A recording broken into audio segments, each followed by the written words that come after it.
ગુજરાત હાઈકોર્ટના એડવોકેટે અમદાવાદ મ્યુનિસિપલ કમિશનરને પત્ર લખ્યું, જેમાં એડવોકેટ હાર્દિક બ્રહ્મભટ્ટે એસજી હાઈવે પર ગોતાથી વસંતનગર જવા માટેના માર્ગ બંધ કરતા રાહદારીઓને પડતી હાલાકીનો ઉલ્લેખ કરવામાં આવ્યો. તેમજ એસજી હાઈવે ક્રોસ કરવા માટે ઝીબ્રા ક્રોસિંગ સહિત વ્યવસ્થા ન હોવાથી અકસ્માત થતા હોવાનો પણ ઉલ્લેખ આ પત્રમાં કરવામાં આવ્યો.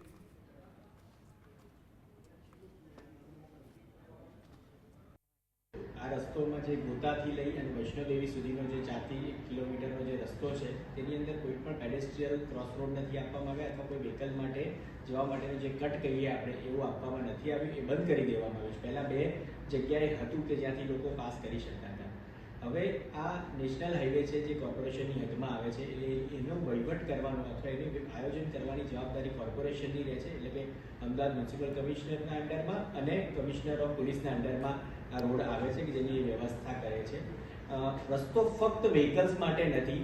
અમારી પાસે વ્હીકલ છે તો અમે ફરીને આવી શકીએ છીએ, મોટું ટર્ન મારે છે, તો રસ્તો ફક્ત વ્હીકલ માટે નથી, રાહદારીઓનો પણ રસ્તો છે.